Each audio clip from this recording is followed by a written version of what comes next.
Hi అండి, అందరికీ నమస్తే. వెల్కమ్ టు మై ఛానల్ మన పల్లె రుచి. ఈరోజు మన వీడియోలో ఎంతో టేస్టీగా ఉండే బెల్లప్పాలని ఇంట్లోనే ఈజీగా ఇలా చేసుకోండి.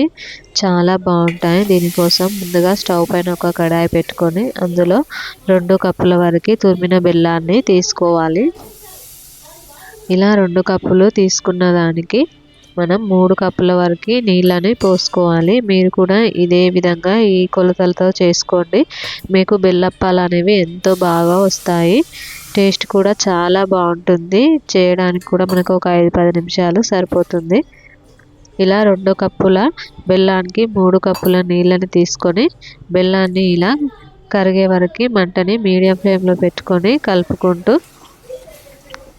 మరిగించుకోవాలి. ఇలా బెల్లం అనేది పూర్తిగా కరిగిపోవాలి. బెల్లం ఏమి లేకుండా పూర్తిగా కరిగిన తర్వాత ఇప్పుడు ఇందులోనే కొద్దిగా రుచి కోసం 2-3 యాలకులను కూడా వేసుకోవాలి. అలాగే కొద్దిగా కొబ్బరి పొడిని వేసుకోవాలి టేస్ట్ కోసం అండి. ఇందులో కొద్దిగా వంట సోడాని వేసుకోవాలి.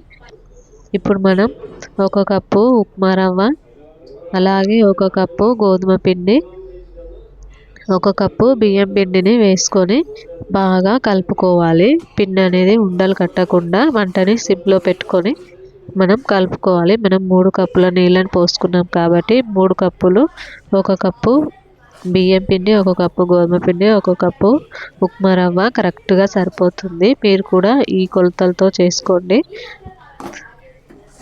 బెల్లప్పాలు అనేవి ఎంతో బాగా వస్తాయి. ఇలా పిండి మొత్తం కలిసేలాగా మంటని సిమ్లో పెట్టుకొని కలుపుకుంటూ ఉండాలి. ఇలా కలిసిన తర్వాత మనం స్టవ్ ఆఫ్ చేసుకోవాలి. తర్వాత మూత పెట్టుకొని పూర్తిగా చల్లారిన తర్వాత మనం దీన్ని కలుపుకోవాలి. ఇలా చల్లారిన తర్వాత మూత తీసేసి చేత్తో ఇలా బాగా కలుపుకోవాలి. పిండి మొత్తంని చపాతీ ముద్దలాగా కలుపుకోవాలి. ఇప్పుడు దీనిపై నుంచి కొద్దిగా నూనెని వేసుకొని మరలా ఒకసారి బాగా కలపాలి. చూసారా, మనకి నీళ్ళు అనేవి కరెక్ట్గా సరిపోయాయి. ఏమి కూడా పట్టవు. మనం ఇలా ఈ కొలతలతో చేసినట్లయితే ఈ బెల్లప్పాలు అనేవి ఎంతో బాగా వస్తాయి. ఇప్పుడు కొద్దిగా పిండిని తీసుకొని మనకు ఏ సైజులో కావాలో ఆ సైజులో ఉండల్ని చేసుకోవాలి. తర్వాత ఒక నూనె కవర్ని తీసుకొని దానిపైన ఈ పిండి ముద్దను పెట్టి చేతికి కొద్దిగా ఆయిల్ పెట్టుకొని కొద్దిగా మందంగానే ఒత్తుకోవాలి బెల్లప్పాలు అనేవి. ఇలా ఈ సైజులో చేసుకుంటే మనకి సరిపోతుంది. మరీ మందంగా మరీ పలచగా కాకుండా ఇలా చేసుకుంటే మనకి మెత్తగా వస్తాయి బెల్లప్పాలు అనేవి.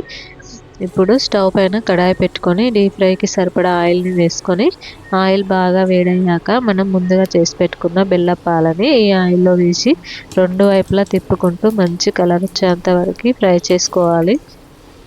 చూసారా, మనకి ఎంత బాగా ఫ్రై అయ్యాయో బెల్లప్పాలు అనేవి. మన ఇంట్లో ఏమైనా పూజలు ఉన్నప్పుడు ఈ బెల్లప్పాలను చేసి ప్రసాదంగా పెట్టొచ్చండి. చేయడానికి కూడా మనకి ఎక్కువ టైం పట్టదు. టేస్ట్ కూడా చాలా బాగుంటుంది. మనకి ఈ కలర్ వచ్చేంత వరకు ఫ్రై చేసుకుంటే సరిపోతుంది.